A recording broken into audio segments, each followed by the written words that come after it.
You're listening to the Options Insider Radio Network, the home of the Options Podcast. For more quality options programs, visit theoptionsinsider.com or search for Options Insider Radio Network in your podcast provider of choice. Listeners can also access all of our programming through our mobile app available in the iTunes and Google Play stores. Select programs are also available via live stream at mixlr.com/options-insider.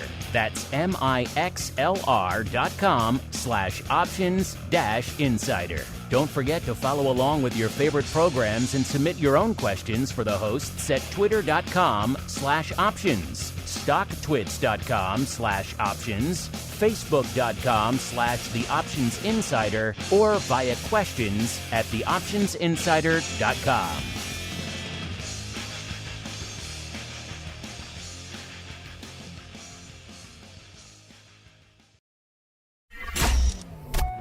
Bitcoin, Ether, Solana, Doge, and more. Cryptocurrencies and digital assets are taking the financial world by storm. This exploding market provides everything a savvy trader needs: volatility, volume, and liquidity, provided you know how to find it. That's where we come in. Welcome to the Crypto Rundown. Each week, we'll break down the latest trading activity, trends, and developments throughout the world's leading crypto derivatives markets. If it's moving the crypto markets, then you'll find it on the Crypto Rundown. The Crypto Rundown is brought to you by Amber Data. If you're entering the digital asset class, you'll need access to granular on-chain and market data from multiple venues to power research, trading, risk management, and compliance. Amber Data delivers comprehensive data and insights into blockchain networks, crypto markets, and decentralized finance, empowering financial institutions to apply traditional finance methods to digital assets. Amber Data eliminates the infrastructure setup, integration challenges, and maintenance headaches to access digital asset data, reducing cost and time to market to enter the digital asset class. Learn more and download their digital asset data guide at www.amberdata.io.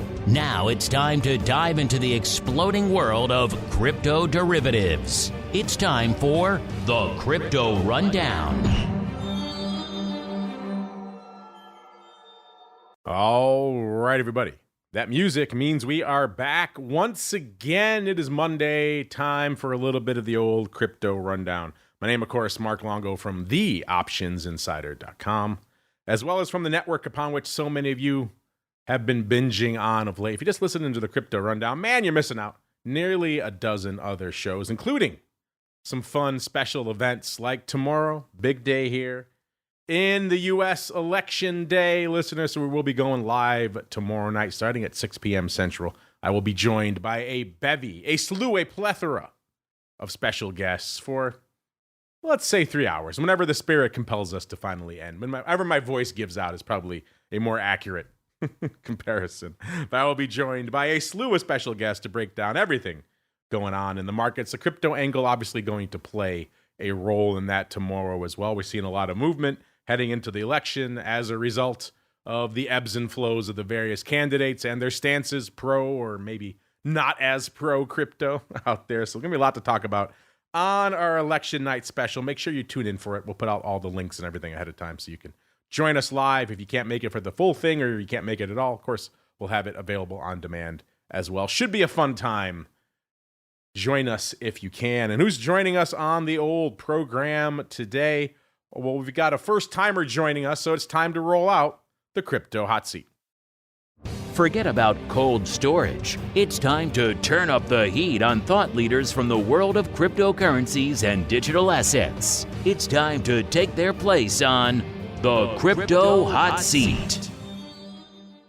All right, everybody. Welcome to the Crypto Hot Seat, the portion of the show where we welcome on guests from throughout the world of crypto derivatives and indeed beyond, and proceed to pick their brains for the benefit of you, the listener. And next up on the program, as I said, he's a newcomer to the program and indeed to the network. He is Evgeny Lyandres, the founder and CEO of VirtuSwap. Evgeny, welcome to the Crypto Rundown program. Thank you very much. It's great to be here. Did I get that right or did I butcher it? How did I do? No, you did great. I mean, better than 95%. All right. Well, there you go. I will take that. All right. Evgeny, as we are wont to do with all of our first timers here on the network, why don't you go ahead and give our audience a bit of an overview of your background in the world of finance and crypto, as well as what it is you guys do over there at VirtuSwap. Sure. It's my pleasure to do it. So I usually say that I wear two hats. So I've been a finance professor for about 20 years now. Most of my time I was at university, and about 4 years ago I went back home to Israel, and now a finance professor and the head of blockchain research center at Tel Aviv University in Israel. And about 3 years ago I founded VirtuSwap that you mentioned, which a DEX exchange that's more efficient than others. We have a special trading technology. The idea basically is to make trading on decentralized exchanges cheaper, more efficient, especially in longer tail assets. And when I mean longer tail assets, is basically everything outside of top 5-6 assets on every chain. It happens so that about 25-30% of trades involve assets like this, right? So you think of big ones such as Chainlink or Matic on Polygon, but still outside of top 5. Usually, those trades on traditional DEXs involve what's called triangle trading, and that means that in order, for example, to exchange, Chainlink against, USDC. Typically, there's not going to be a pool like this, so you'd have to go through an intermediary pool, and by doing so, you'd have to pay all the costs twice, right? The pool fees, the price impact, the gas fees, and our technology, which I'll be happy to talk about more, basically allows to eliminate this double expense or double cost component, right, and basically makes trade cheaper by a factor of almost 2. Interesting. So you went back home, started dipping your toes in the crypto space, realized, for the smaller assets outside of your Bitcoins and the ETHs of the world, you thought maybe a little bit hard to trade, maybe a little bit pricey, and thus VirtuSwap was born. So you mentioned some of the assets you can trade on there. I guess you said anything out of the top 5. You've been around since, I believe, 2021. So it's been a few years now. You launched at certainly an interesting time to launch a crypto venue, 2021, a hot time in the world of crypto and in the world of finance. We're 3 years in here, Evgeny. How has the volume been over there on VirtuSwap? Right. So, well, as you know, the whole market has gone through some turbulent times, during those 3 years. And in fact, the amount of activity on DEXs is lower now than it used to be 3 years ago when we launched, right? Which is a little bit disappointing, right? For the market as a whole. We can talk about the reasons, for it, and I think some of the reasons relate to the introduction to this episode. You're right. You were talking about the elections, right? And what is important is regulation, right? And so the upcoming regulation in the next 2 years, I think, is what's going to define this market. So the volumes, you asked about the volumes on VirtuSwap, they're not very high.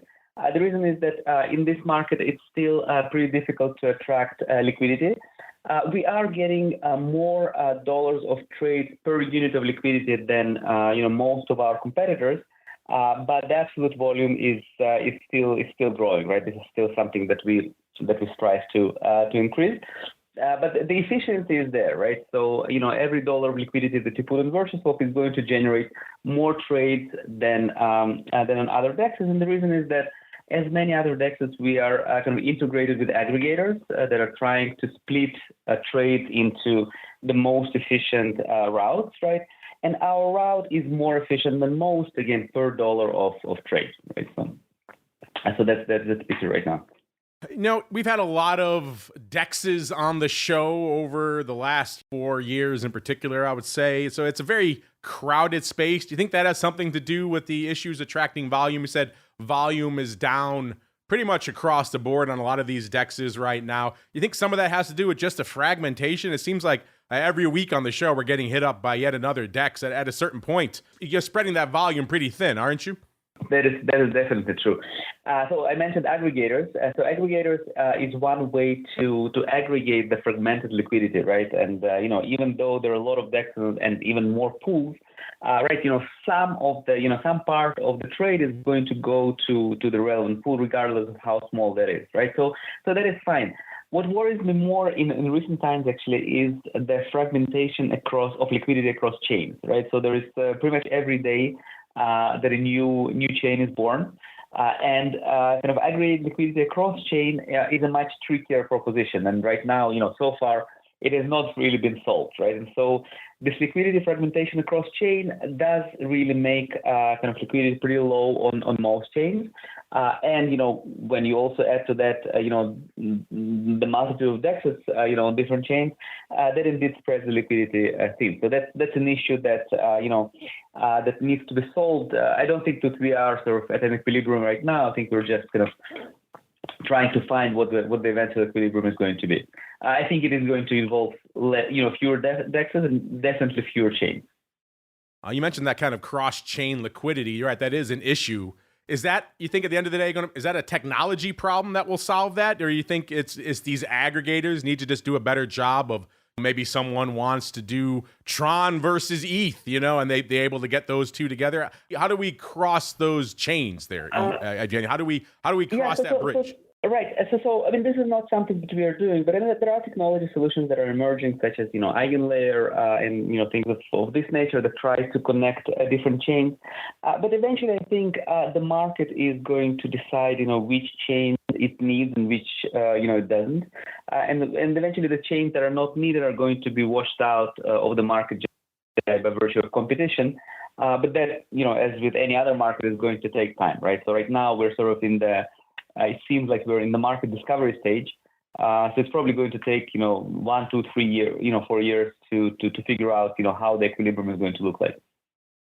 Well, you mentioned one of the impediments to volume right now, certainly very much looming in front of us, is the U.S. election. I think to say the regulatory scene here in the U.S. is opaque, is put it mildly, out there. I've heard a lot of complaints over the years from people in the crypto space about just how difficult it is to do business here in the U.S., which is why so many of certainly the DEXs, but a lot of the guests on this program are all beaming in from other regulatory arenas around the globe and not in the U.S. It's become pretty clear that at least here in the U.S. election, one camp is at least trying to position themselves as much more crypto friendly than the other. Whether that's true, what comes to pass, who knows? They are politicians at the end of the day. But I'm curious from your perspective there, Evgeny, do you think that's gumming up the works, not just here domestically, but internationally, you over there in Israel? Is everyone waiting for the outcome of our election before they can really move forward with a lot of the projects they want to unfold in the crypto space?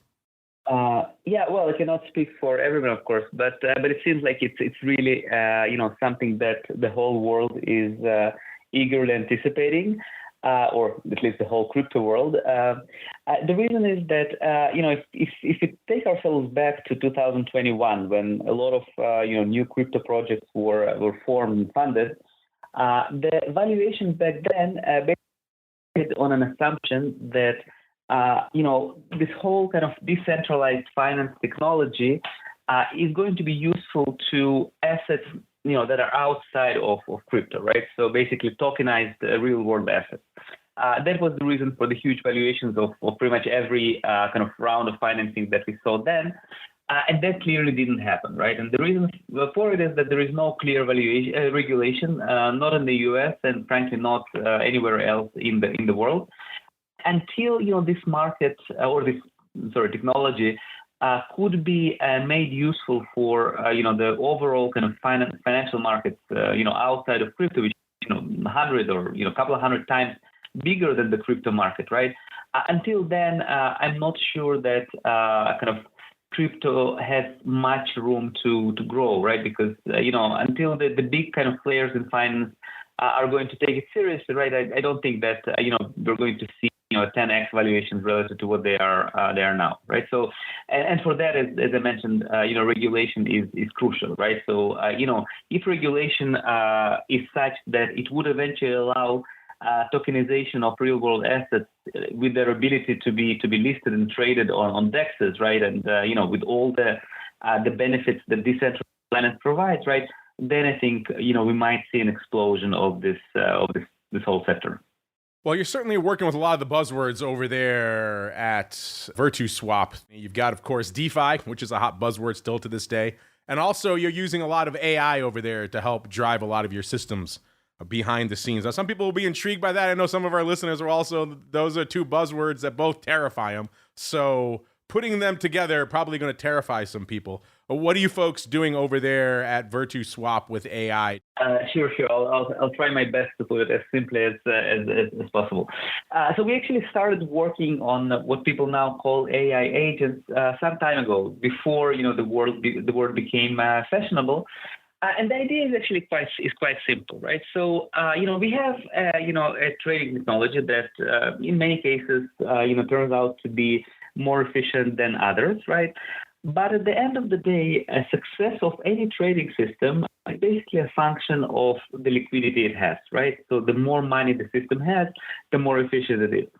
And so what we have developed is basically an engine that we call Minerva, which tries to basically allocate liquidity to places where it's needed most, right? And what it does, in very simple terms, it consists of two parts. The first one is a predictive model. So we basically take all the data of all the trades on all DEXs in the past period, for example, past week or month, and try to predict the distribution of trades over the next period, for example, the next week. All right. Now, of course, there's going to be some noise, right? We're not going to do this perfectly, but we're trying to do it as best we can. Now, having this prediction, right, of the distribution of trades, we are asking ourselves the question, right? Where would we like to see liquidity, right, in order to maximize some objective function, be it reduction in average trading costs or maximization of return to liquidity providers, or some combination of the two, right? Now, since, of course, ours is a completely kind of decentralized and distributed system, we can't really tell our liquidity providers where to put liquidity, but we can try to basically, to move liquidity to places where, where we want it, where we think it's going to bring the biggest, bang for the buck, by allocating our rewards to particular pools, right? So every week we are going to we are running our optimization, right? And basically says that 15% of our VRSW, our token reward this week is going to go to this pool because we expect this pool to be most useful in facilitating trades, right? And then 10% is going to go to another pool, and so forth. And so every week we're going to reallocate those rewards, such that to urge our liquidity providers to move liquidity to places where we think it's needed most, right? So basically, in a nutshell, what VirtuSwap does is kind of a combination of more efficient DeFi, and I haven't talked really about the trading technology, but it's based on a trading via what we call reserves, right? And that is something that allows us to eliminate the cost of triangle trading, right? So a combination of more efficient DeFi with this AI agent, which is kind of optimization of liquidity across pools, and the combination of those two things have synergies, which basically allow us to to get more trading for every dollar of liquidity. It's fascinating, Evgeny, and I appreciate you taking some time to join us here on the program. We have to keep rolling with our show, but before we go, we like to leave them wanting more, Evgeny. So you touched on your use case for AI over there. What else can people look forward to? Give us some hints, give us some teases of what our listeners can look forward to coming down the pike in the coming months from VirtuSwap. Of course. So we're working on several exciting things. The first one that's probably going to come first is, we talked about kind of the multitude of chains, right, and the fact that there are probably going to be fewer chains in the future. But for now, it is important to expand to chains that we think that are promising. Right now, we are active on Arbitrum and on Polygon.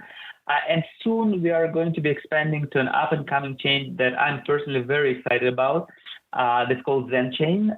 It is done by people who founded Unison, which is one of the, if not the most efficient DEX aggregators. So, I'm personally very much looking forward to this chain, and for us being the premier DEX there. So that's going to happen in the next few months. In addition, we are working on several more more advanced AI agents that are centered at basically sort of vaults, right? And the idea basically is that people would be able to deposit liquidity in pretty much any coin, any crypto.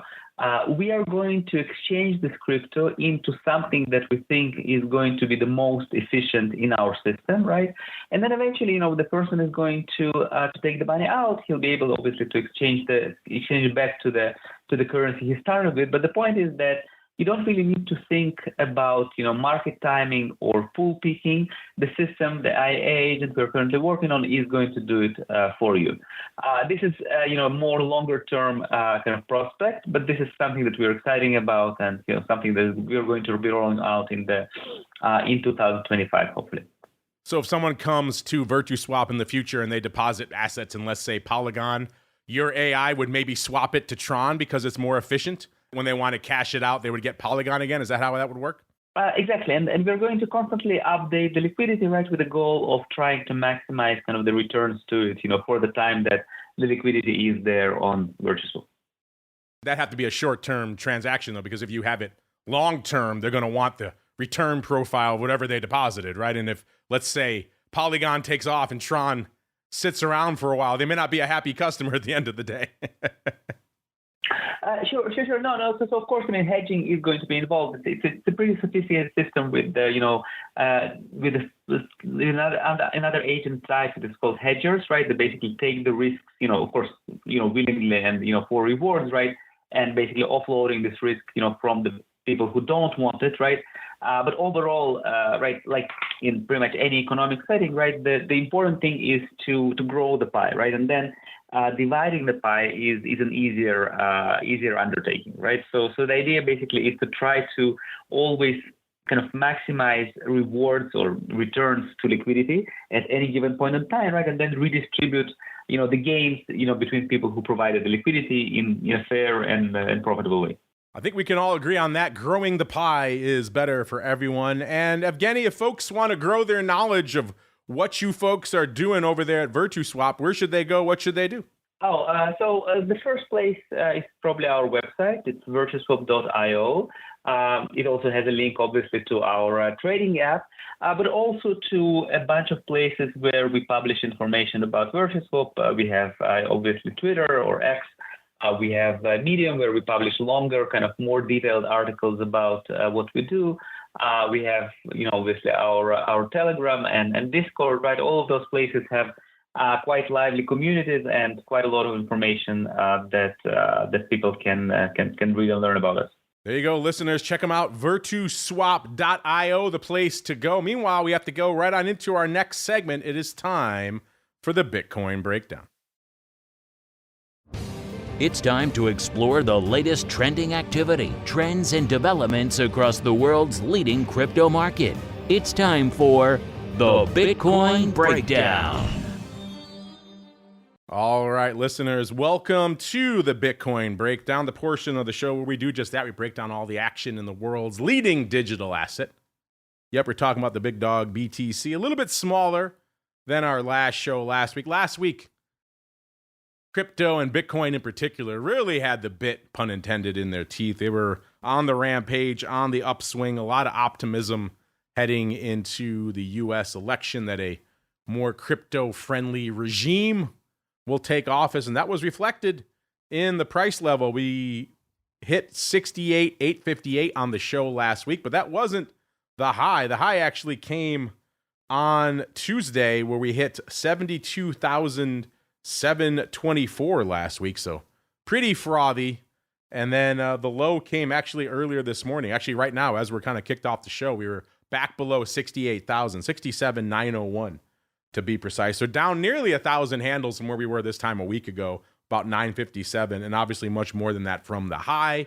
So maybe some profit taking, maybe some folks dialing back their optimism heading into the election. It is crazy to me that anyone's celebrating on any side heading into the election right now. It's because it is still so close.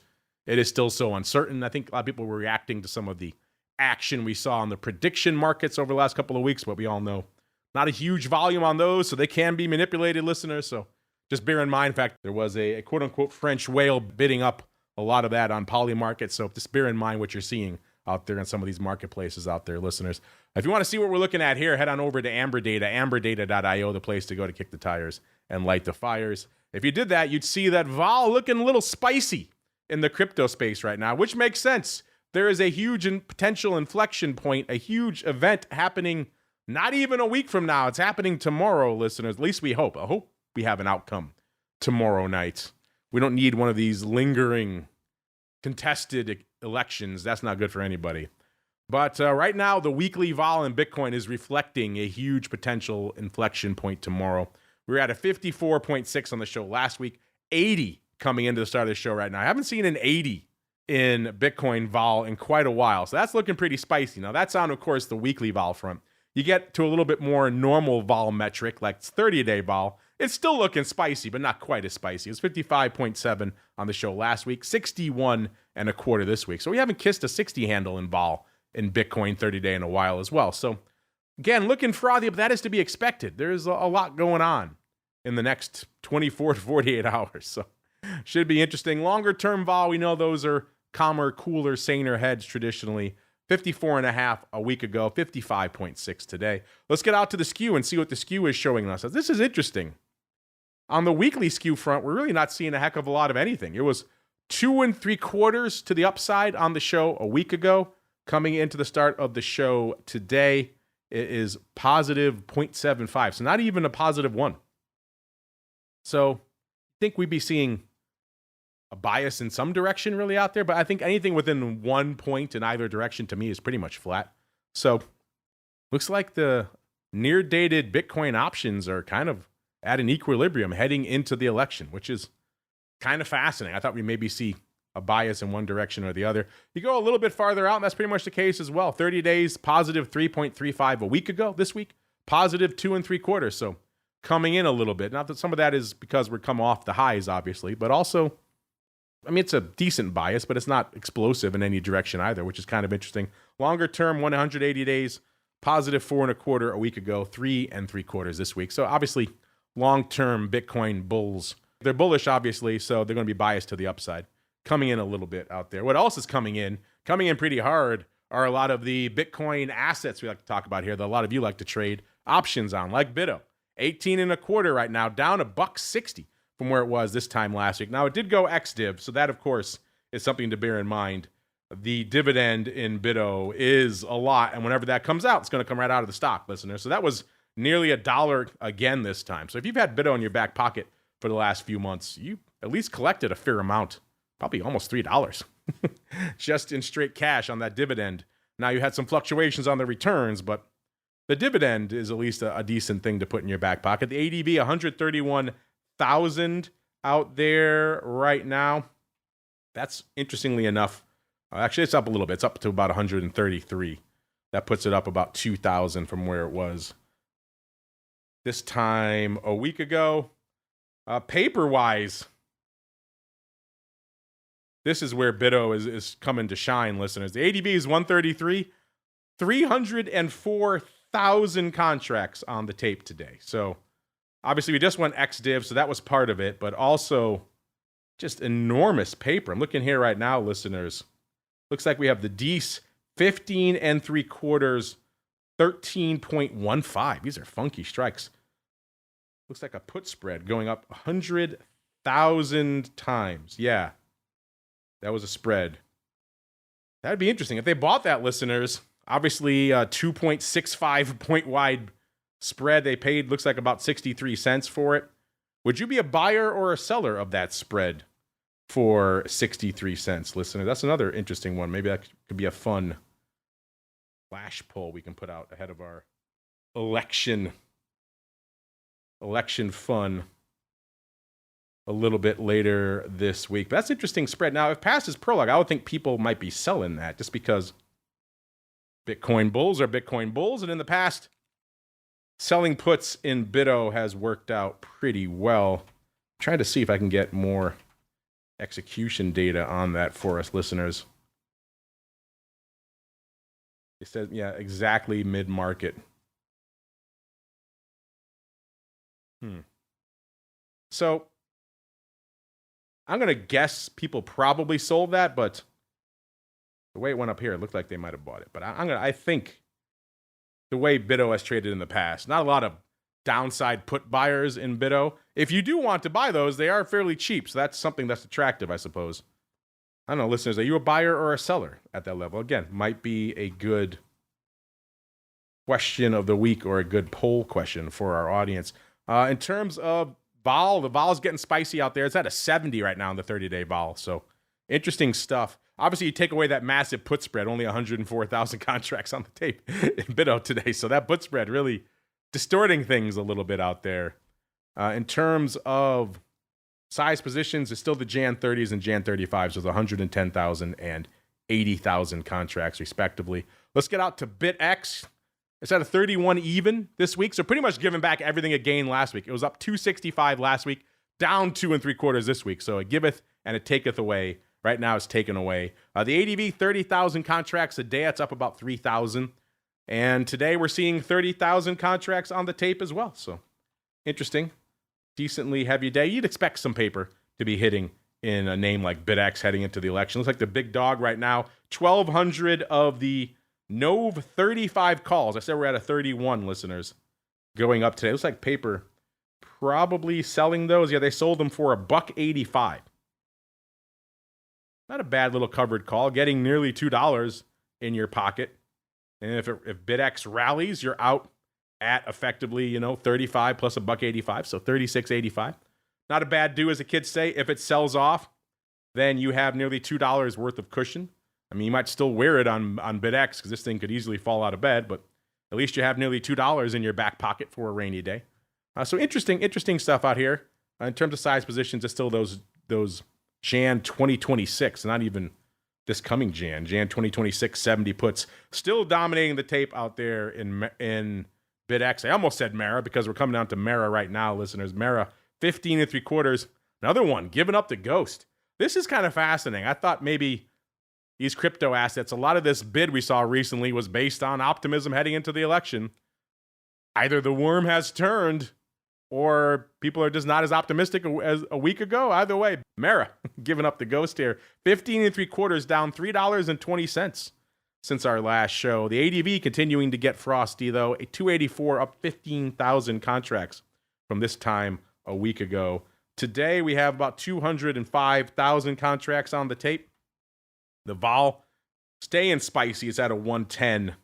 That's going to put it up about 4 points from where it was this time last week. In terms of size positioning out there, people playing for the election, as you would expect. It looks like the November expiring on the 8th. So this week, 17 half calls going up nearly 15,000 times. Those are opening. And the 17 calls going up as well, listeners. About 11,000 times.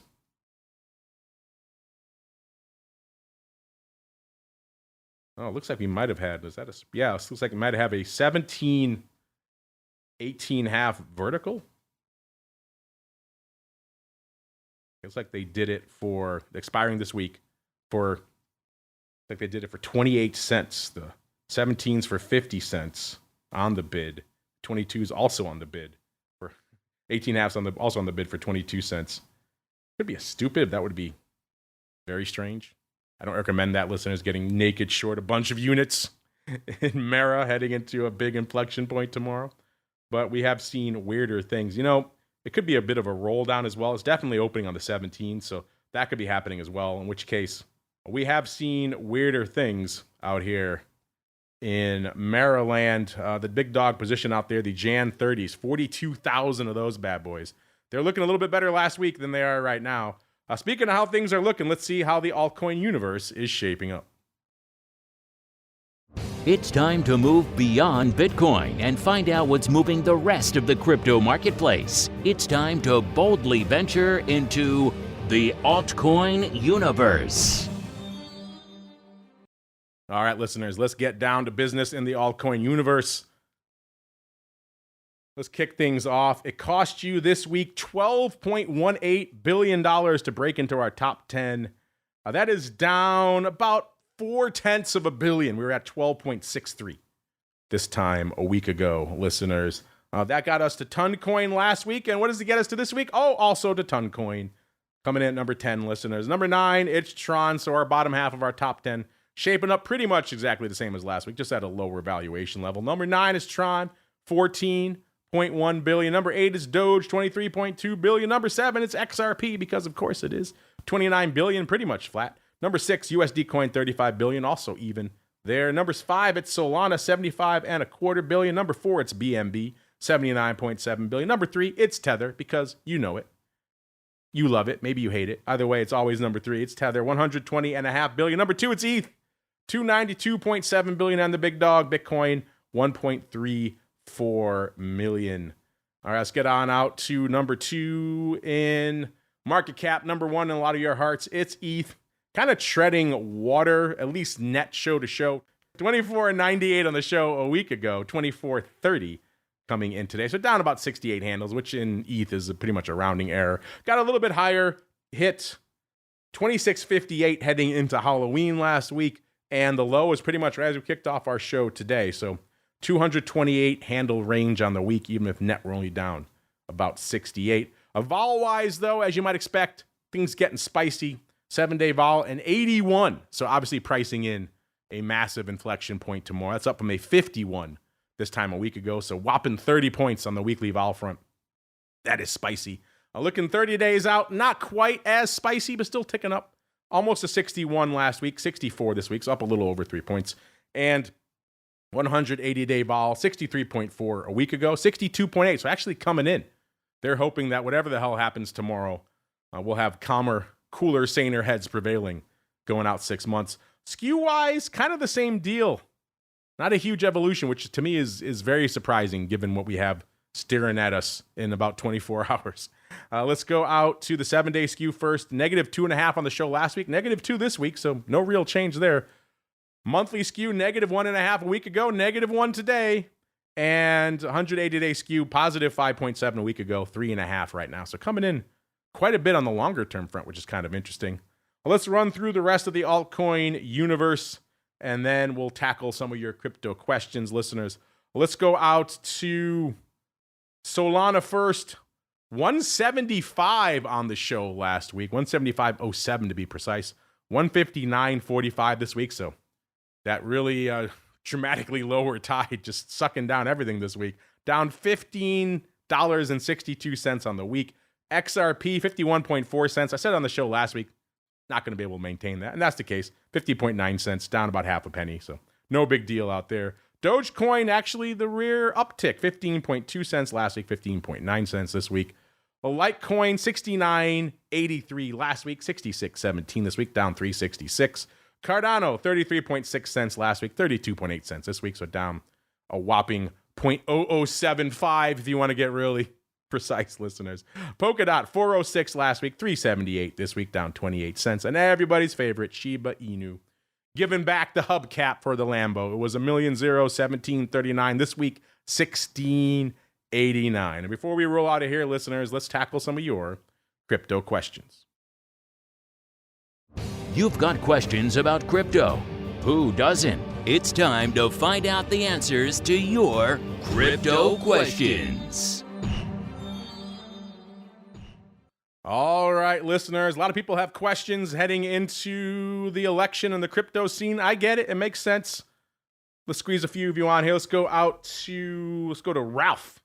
Ralph Humphrey says he has 2 questions. Well, you know what? We usually limit you to 1, Ralph, but we'll be nice. A lot of people have questions these days, so let's go to 2. He says, on your crypto options podcast, you always mention ADV. What is that? Well, you know what? That's on me, Ralph. We're very deep in the options weeds here. We throw around a lot of terminology, a lot of jargon, because we're just used to doing it and have been doing it for a long time. Sometimes we should stop and define our terminology. So I'm glad you're asking me to do that here. This is also why I encourage a lot of our listeners, after you listen to this show, go check out some of our educational content, like Options Bootcamp. It's a very popular show, one of the most popular options shows on the planet. That will help you understand some of these terms we're bandying about here on this show. We don't have a lot of time on this show really for the educational side, which is why I always recommend Options Bootcamp. But that said, ADV, a very simple acronym. It stands for average daily volume. And it is exactly what the name implies. It is the average amount of volume that an option does in a particular day. Like I was just talking about Mara and a bunch of other names. Let's go pull up what we were just talking. Let's go out to BITO. That's a nice straightforward one for an example. BITO right now, the ADV, the average daily volume is 133,000 contracts. I said that's gained 3,000 contracts. So that just means on an average day, any given day, you fire up BITO, you can expect it to do 133,000 contracts. Now, obviously, it's going to do more. Days like today, 304,000. It's going to do less. Other days, it's done 80, 60, 40,000. That's what makes an average. But any given day, you can expect that option's name to put up that number of contracts. That's what ADV stands for. That applies to every option you're going to trade on the planet. I guess another part of his question, he says, when you say Skew is going up, do you mean out of the money puts are going up in price? And if Skew is high, does that similarly mean that out of the money puts are expensive? Thank you. Okay. It's interesting because Skew in the crypto realm is very much the opposite of what we talk about when you listen to some of our other shows like the Option Block or Volatility Views. And remember, when we're talking about Skew, listeners, we're measuring the implied volatility of the 25 delta call and the 25 delta put. If you don't know what any of those terms mean, again, I encourage you, check out our Options Bootcamp show. So usually in the equity world, so your SPYs, your Apples, your NVIDIAs, those 25 delta puts are going to be trading at a higher level of implied volatility than the calls are. So that means there's more juice on that option on the 25 delta put than on the 25 delta call. When we get to crypto, though, things are typically the opposite of that. As I've said many times, there's a lot of hodlers out there, and they're always bidding up crypto. They're long-term bullish. So when you look at the long-term charts for, let's say, a BITO or any option on Bitcoin or ETH or anything else, pretty much any of the major crypto assets out there, they're typically going to have a premium to the calls and a discount to the puts. That means in that exact same scenario, the 25 delta, so the out of the money call in Bitcoin is going to be trading at a higher level of implied volatility than the 25 delta puts. Let's pull up an example. We were just talking about Bitcoin earlier, and we were talking about the skew, the 30-day skew being a positive 2 3/4. That means the 25 delta call, so the out of the money call, is trading at a 2 3/4 point premium from an not net price. It's not trading 2 3/4 more. It's trading at 2 3/4 vol points more than the 25 delta put. So let's say the 25 delta put is trading at a 25 vol. The 25 delta call will be trading at a 27 3/4 vol. So you can expect a little bit more volatility premium on that strike, which is why I've said strategies that aren't necessarily ideal in a broad equity, like selling covered calls or collars where you're buying puts and selling calls against the underlying because you're trading against the skew in an equity, they make a lot more sense in the crypto realm because you're buying puts that are fairly cheap, at least from an implied volatility perspective. You're selling calls that are fairly expensive, at least from an implied volatility perspective. So there are many scenarios, especially last week when things started getting juicy and spicy. There's a lot of vol creeping in. There are many times where you can come in, let's say, buy a BITO and then buy a fairly tight put to protect it and sell a decently far out of the money call to finance that put. And you could probably get that off for even money, maybe even a credit.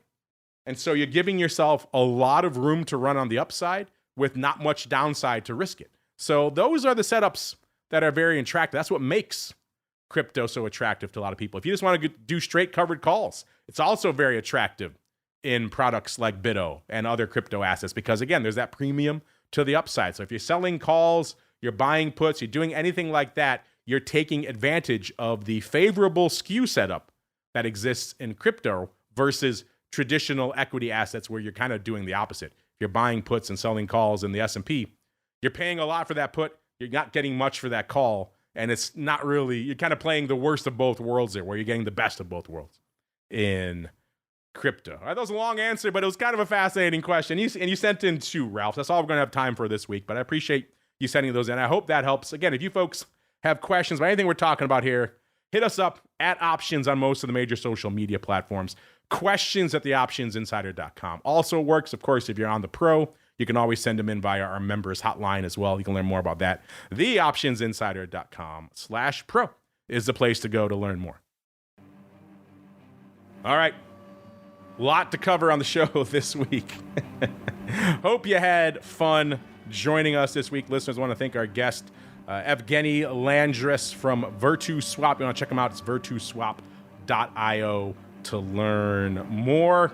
And of course, the big election spectacular coming up, kicking off in a little over 24 hours right now. So I better start resting my voice. I'm going to be doing a lot of talking. I will be joined by a plethora of special guest listeners. So if you are even remotely intrigued about the election and its impact on the markets, even for a lot of you who are overseas, we're going to have guests beaming in from across the pond as well. So going to have a lot of different perspectives on the show. Should be a good time. We'll keep it right down the middle.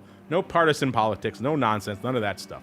We run a tight ship here. I won't allow it, listeners. Straight down the middle, facts, what's going on, how it impacts the markets, how it may impact you. Maybe we'll have some jokes, some fun, some trivia in there as well. Maybe some special prizes. Who knows? All sorts of fun. So join us tomorrow. If you follow us at Options, you can see all the info for how that's going to go live, how you can access it. It'll be hitting the on-demand later on as well. Probably break it up. 3+ hours is a lot, so maybe we'll do 1 hour installments. But either way, stay tuned for that. And then, of course, we'll be back with our usual array of content throughout the rest of the week. Hopefully, we'll know what the outcome actually is by the time we turn off the mics tomorrow night. And then we'll be back again next week. My voice probably in rough shape, probably a little bit worse for wear, but right back at it, another episode of the Crypto Rundown. Stay safe out there, everybody.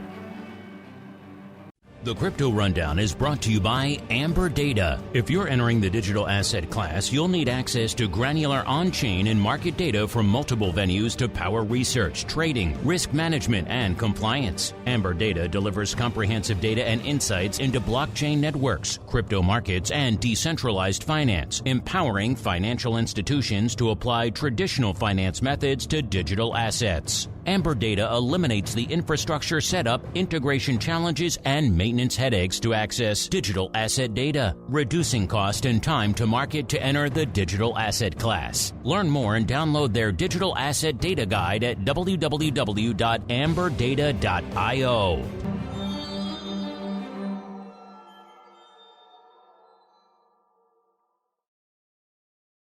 You're listening to the Options Insider Radio Network, the home of the Options Podcast. For more quality options programs, visit theoptionsinsider.com or search for Options Insider Radio Network in your podcast provider of choice. Listeners can also access all of our programming through our mobile app available in the iTunes and Google Play stores. Select programs are also available via live stream at mixlr.com/options-insider. That's mixlr.com/options-insider. Don't forget to follow along with your favorite programs and submit your own questions for the hosts at twitter.com/options, stocktwits.com/options, facebook.com/theoptionsinsider, or via questions at theoptionsinsider.com.